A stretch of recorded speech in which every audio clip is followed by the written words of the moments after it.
Kadzalika yadribullahul amsal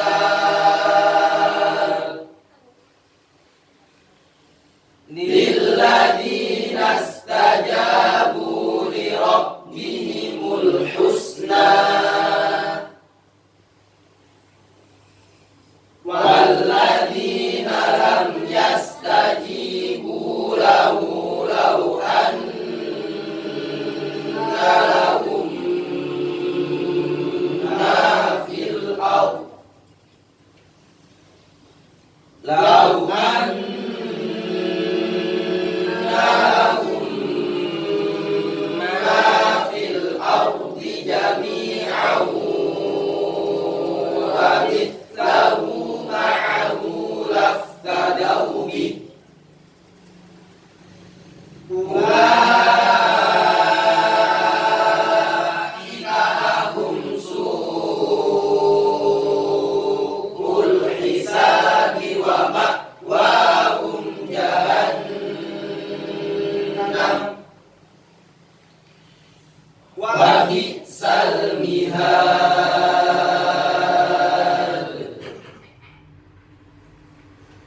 Assalamualaikum warahmatullahi wabarakatuh. Waalaikumsalam warahmatullahi wabarakatuh. Bismillahirrahmanirrahim. Sebelum kita mulai materi tajwid pada malam hari ini, kita baca Al-Fatihah pada guru kita. Semoga dengan wasilah belajar tajwid dengan menggunakan buku-buku atau kitab-kitab karangan-karangan beliau, kita semuanya mendapatkan ilmu yang manfaat, barokah di din wa dunya wal akhirah. A'udzubillahi minasyaitonir rajim. Bismillahirrahmanirrahim.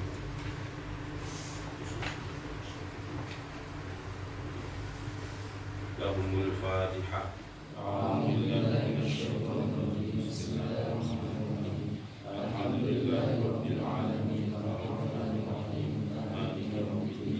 Iyyaka na'budu wa iyyaka nasta'in ihdinas siratal mustaqim siratal ladzina an'amta 'alaihim ghairil maghdubi 'alaihim waladdallin. Amin. Bismillahirrahmanirrahim. Kita review sebentar karena sudah hampir 2 bulan mungkin kita tidak mempelajari tajwid. Di halaman 34, 35 pembagian huruf-huruf hijaiyah. Dilihat dari segi bacaannya, huruf hijaiyah ini terbagi menjadi 2 bagian. Yang pertama disebut dengan asmaul huruf, kemudian yang kedua disebut dengan musammayatul huruf.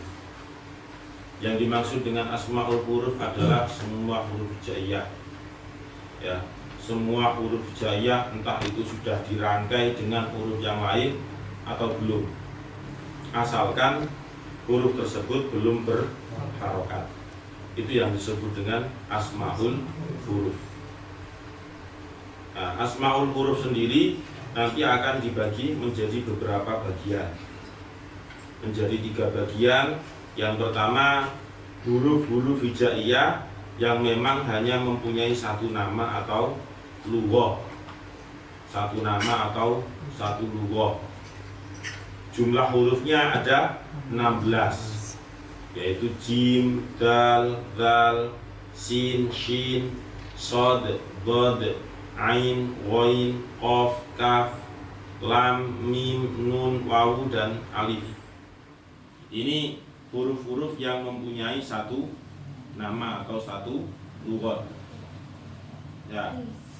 Nama-nama huruf ini masuknya ke asmaul huruf, ya, bukan ke musammayatul huruf. Jadi ke asmaul huruf. Kemudian pembagian yang kedua adalah huruf-huruf hijaiyah yang memiliki 4 nama atau lughah. Huruf hijaiyah yang mempunyai 4 nama hanya satu huruf, yaitu za. Za itu ada 4 nama, ya zaun, za itu sendiri, kemudian zayun, kemudian za dan ziyun. Jadi 4.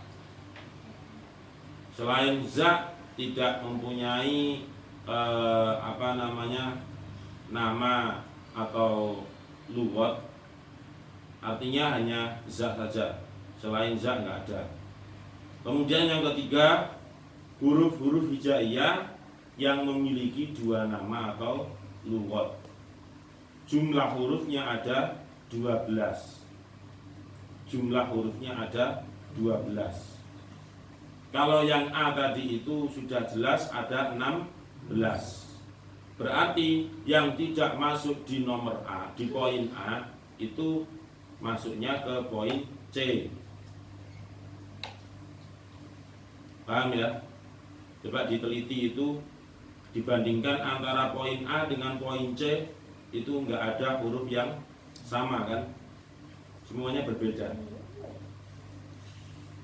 Nah, untuk huruf hijaiyah yang mempunyai 2 nama ini dibagi menjadi 2 bagian lagi, yaitu ada yang disebut dengan nama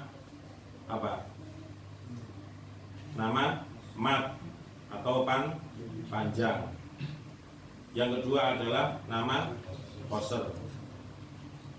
Nah, yang membedakan apa antara mat dengan qasr? Yang membedakan adalah dikasih hamzah atau tidak, itu yang membedakan.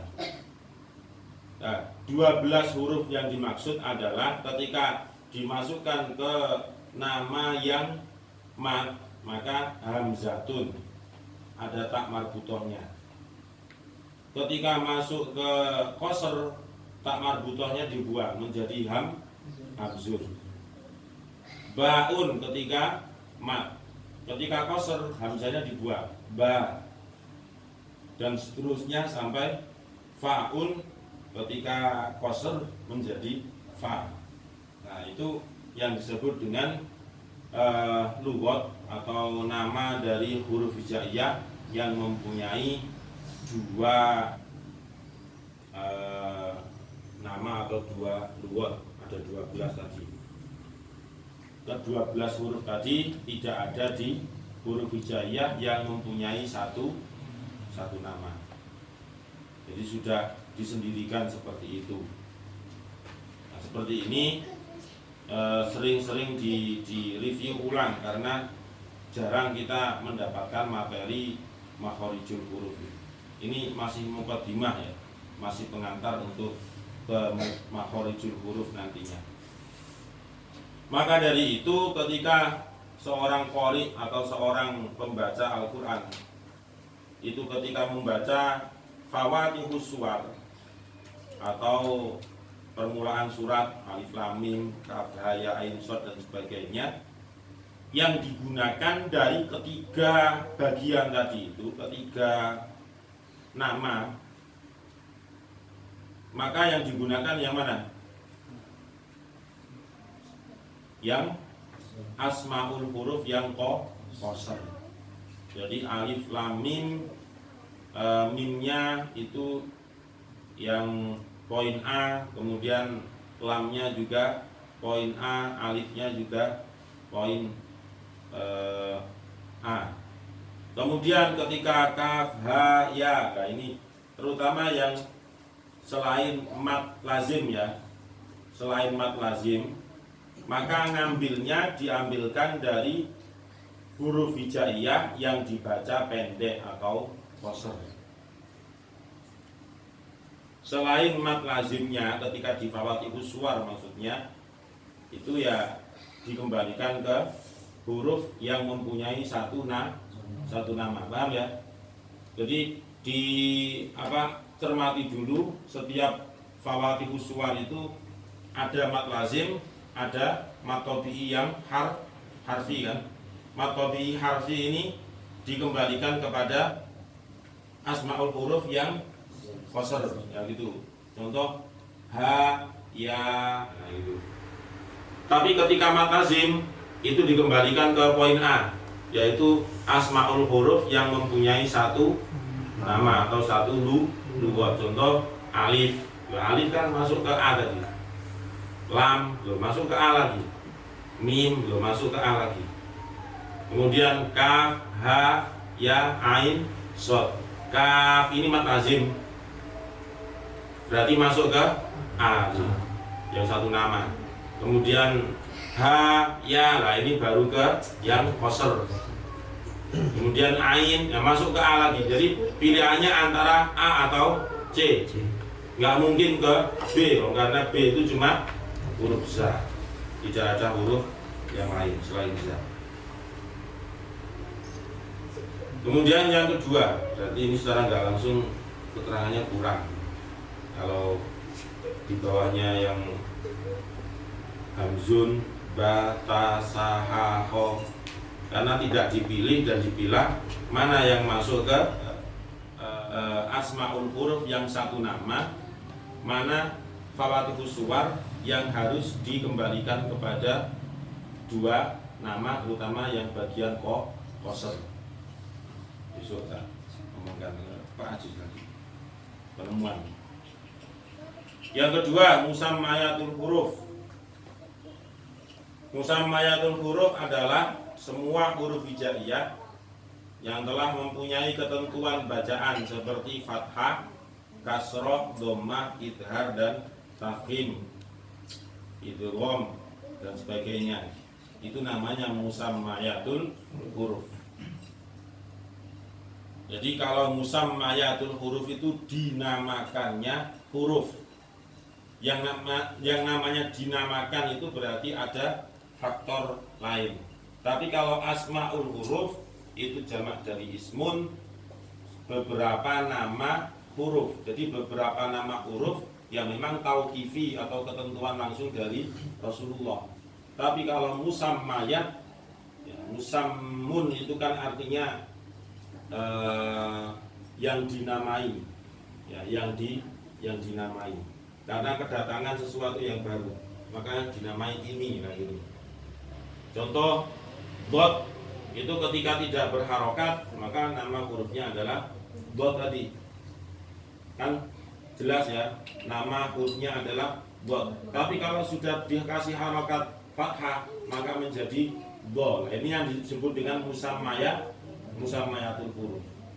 Berarti perbedaannya antara asmaul huruf dengan musammayatul huruf adalah kalau asmaul huruf itu huruf hijaiyah yang belum diberi harokat. Tapi kalau musammayatul huruf itu huruf hijaiyah yang sudah diberi harokat dan juga mengandung bacaan-bacaan idgham, idhar dan sebagainya. Nah, idhar, idgham dan sebagainya itu mesti tidak lepas dari yang namanya harokat.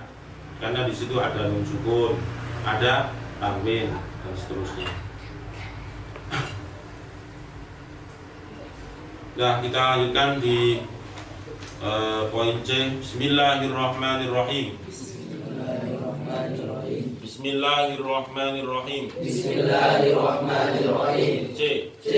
Makharijul huruf. Makharijul huruf. Pembahasan makhraj adalah Pembahasan makhraj adalah yang paling penting di dalam ilmu tajwid. yang paling penting dalam ilmu tajwid. Karena tanpa mengetahui makharijul huruf, Karena tanpa mengetahui makharijul huruf, maka seorang qari maka seorang qari atau orang yang akan membaca ayat Al-Quran atau orang yang akan membaca ayat Al-Quran dikhawatirkan salah dalam mengartikan dikhawatirkan salah dalam mengartikan tentang kandungan arti harfiahnya. tentang kandungan arti harfiahnya. Karena perlu diketahui Karena perlu diketahui bahwa dari sekian huruf hijaiyah bahwa dari sekian huruf hijaiyah masing-masing mempunyai tempat keluar huruf sendiri-sendiri masing-masing mempunyai tempat keluar huruf sendiri-sendiri dan ciri-ciri sifat yang bermacam-macam. dan ciri-ciri sifat yang bermacam-macam. Maka diharapkan kepada qari Maka diharapkan kepada qari untuk menguasai satu persatu dari makharijul huruf satu persatu dari makharijul huruf dan bahkan wajib untuk bisa mempraktekkannya. dan bahkan wajib untuk bisa mempraktekannya. Hal ini seperti ditegaskan oleh Imam Ibnul Jazari Hal ini seperti ditegaskan oleh Imam Ibnul Jazari di dalam muqaddimahnya. Wa ba'du inna hadhihi muqaddimah. Fima ala qari'ihi ayya'lama. Idh wajibun alaihimu muhattamu. Qabla syuru'i awalan ayya'lamu. Makharijal hurufi was sifati. Liyalfidhu bi afsahil lughati. Inilah muqaddimah suatu kewajiban bagi seorang qari dalam membaca Al-Quran, yaitu lebih dahulu mengetahui ilmu atau seluk-beluk jalan keluar atau makhraj, suara huruf dan berbagai sifat-sifatnya, agar mereka dapat membaca dengan baik dan fasih. Makhraj berasal dari fi'il madhi kharaja, yang artinya keluar, lalu jadi berwazan maf'alun, yang bersigot isim makan, maka menjadi makhrajun. Bentuk jamaknya adalah makhariju. Maka makharijul huruf artinya tempat-tempat keluarnya huruf. Sedangkan makhraj menurut istilah adalah huwa ismun lil mahalli alladhi yunsha'u minhul harfu. Artinya suatu nama tempat yang pada tempat tersebut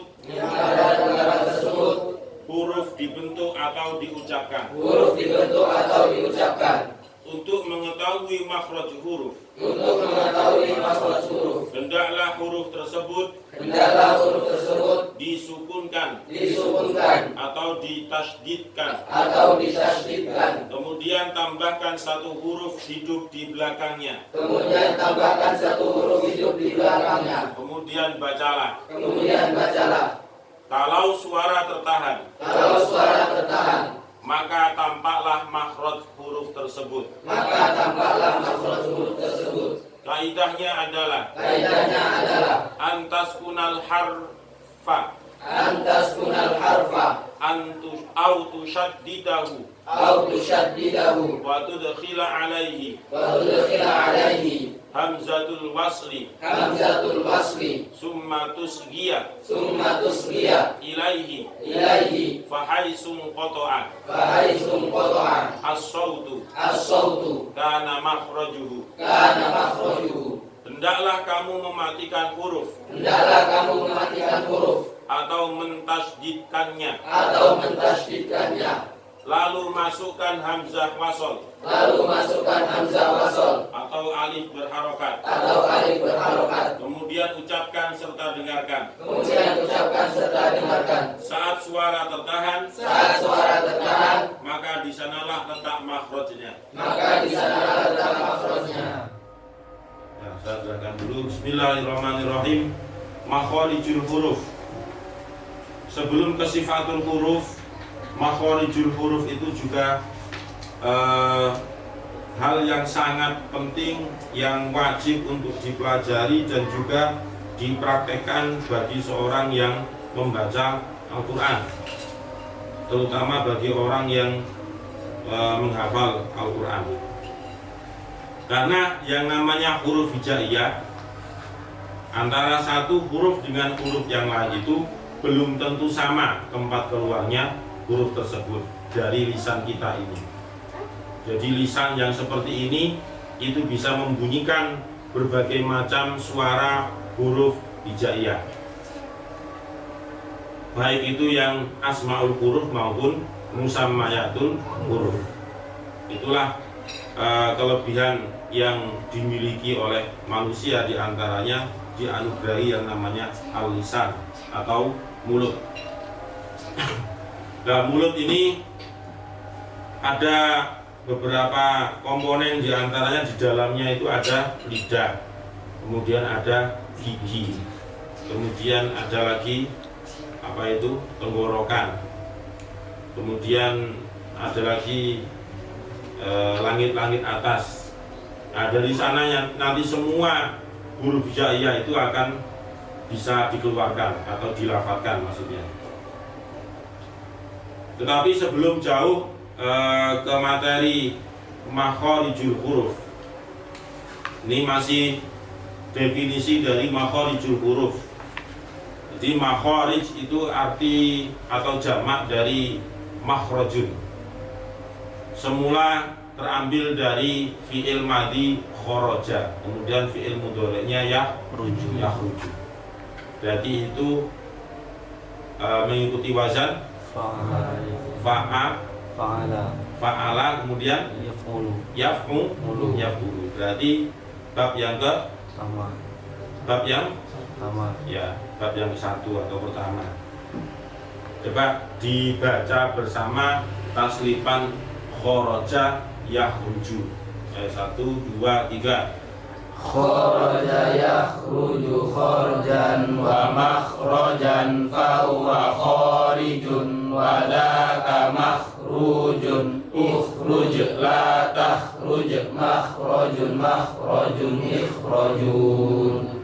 Jadi fi'il amarnya itu harus di dhammah hamzahnya itu ya, bukan akhruj atau ikhruj.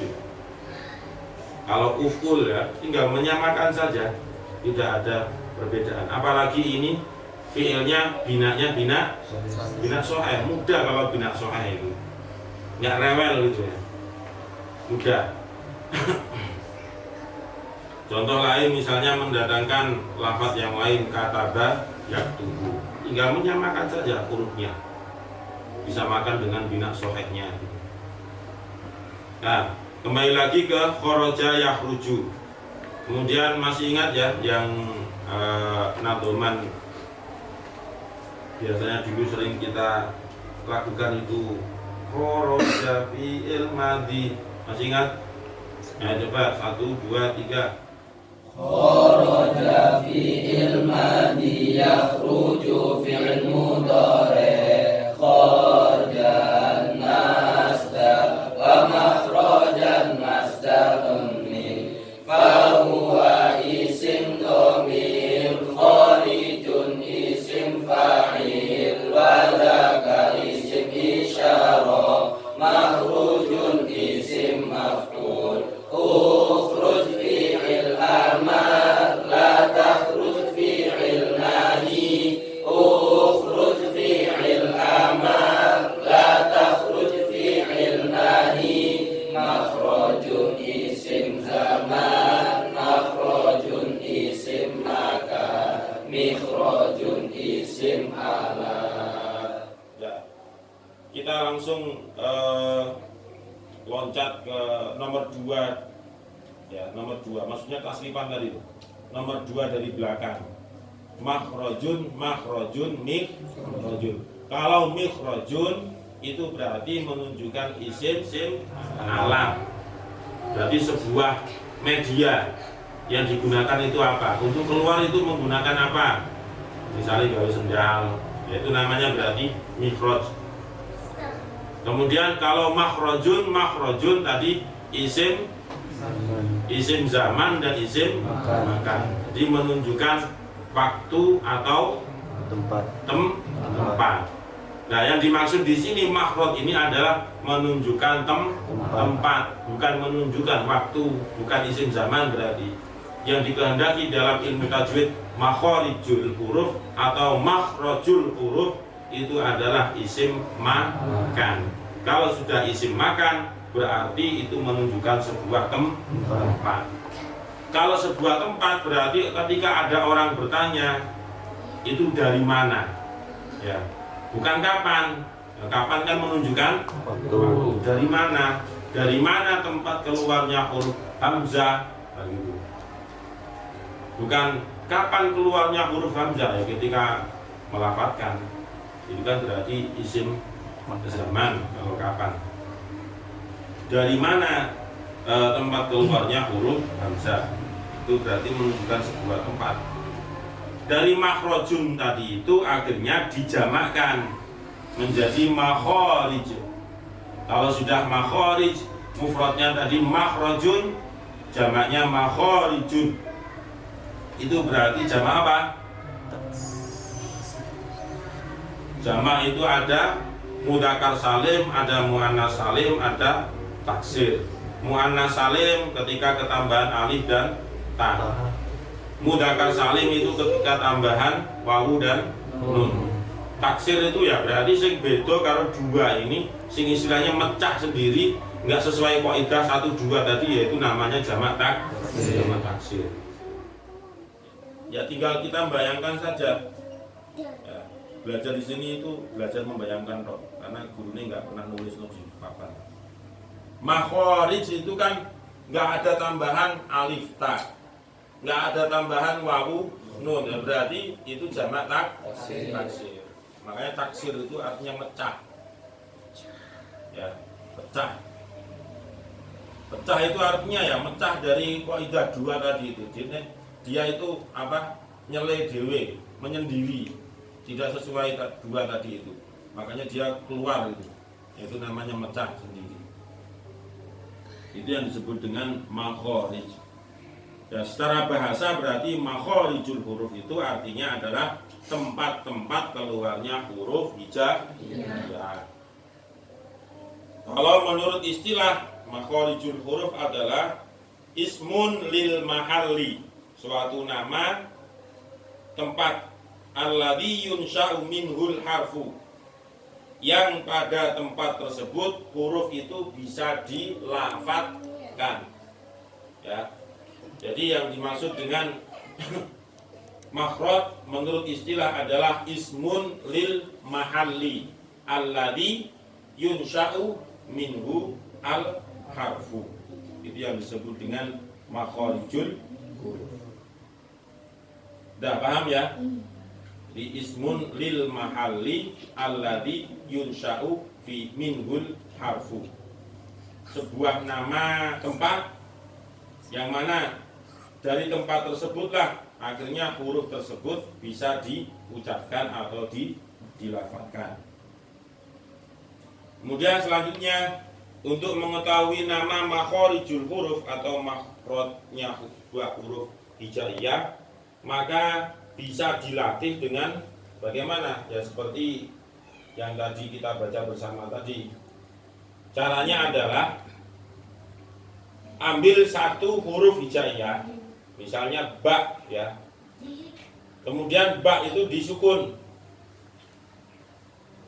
Setelah disukun, kemudian tambahkan satu huruf hidup di belakangnya. Berarti menjadi apa? Iya, ini. Isok muni tagak.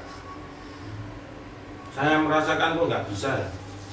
Ba disukun, kemudian mendatangkan hamzah wasol, tambahkan satu huruf hidup di belakangnya.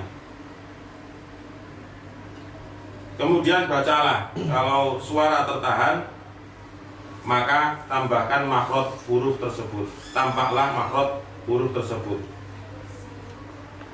Hendaklah kamu mematikan huruf atau mentasdidkannya, lalu masukkan hamzah al-wasol atau alif berharokat. Ini berarti kan bukan di belakangnya seharusnya, ya, di depan. Mungkin yang dimaksud itu seperti di halaman 35 yang paling bawah sebelah kanan itu. Ini temuan lagi. Ab, it, ut. Nah, jelas kan kalau seperti itu. Tapi kalau dotnya misalnya disukun, setelah itu mendatangkan hamzah wasol. Yang namanya hamzah wasol tadi kan alif yang berharokat. Berharokat itu berarti tidak berada di belakang huruf yang mati, nggak bisa terbaca dia. Misalnya disambung dengan dotnya mati, mari ngono mendatangkan hamzah wasol. Iya, doa. Nah, ini janggal lagi. Oke. Sekarang coba baknya ditasdid.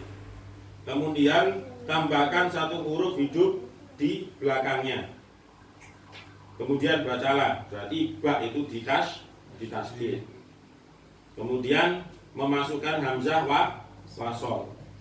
Kemudian ucapkan dan dengarkan.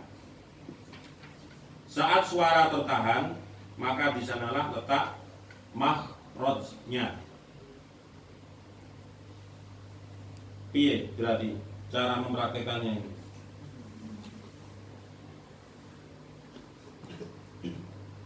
Ayo, ada yang bisa mempraktekkan?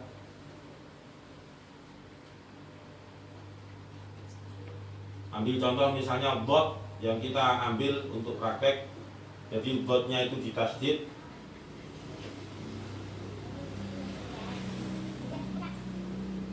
La'ala shawab, ya semoga benar. Hamzah wasolnya itu di awal, ya, di awal. Jadi bukan di belakang. Jadi kalau misalnya dot ditasdid, kemudian hamzah wasolnya itu di fathah, maka dot ditasdid dan berharokat fathah, maka menjadi abdo. Nah, ketika kita masuk ab, nah itulah yang dimaksud dengan makhrajnya dot, nah gitu maksudnya. Ya. Jadi dot ditasdid, kemudian dikasih harokat fathah, mendatangkan hamzah wasol di sebelum huruf dot tadi itu dikasih harokat fathah. Maka ketika kita mentasdid dot dalam pelafatan ab, nah itulah kita bisa merasakan, ya. Jadi kita melafatkan dan juga mencerna, mendengarkan sendiri, kemudian mencerna. Oh, ternyata dari sana kali itu. Tapi walaupun kadang sudah tahu, ketika ditanya dari mana makhrajnya dot, karena nggak pernah belajar teori, akhirnya tolak-tolak tetap. Walaupun benar cara pengucapan atau pelafatan. Ab, dari mana makhraj? Dari sini, nah kan gitu dok. Tapi ketika pernah belajar teori dari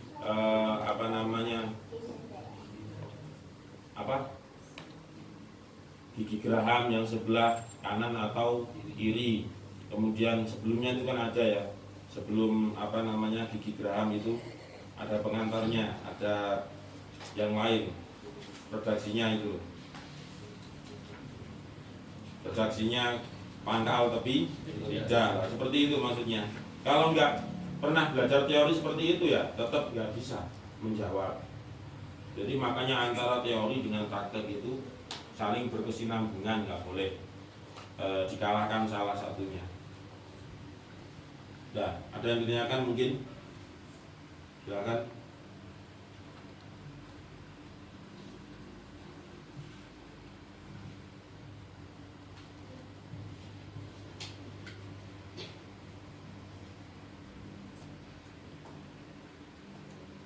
Kalau nggak ada kita akhiri. Shadaqallah. Allahumma arhamna bil Qur'an waj'alhu lana imaman wa nuran wa hudan wa rahmah. Allahumma dzakkirna minhu ma nasina wa 'allimna minhu ma jahilna warzuqna tilawata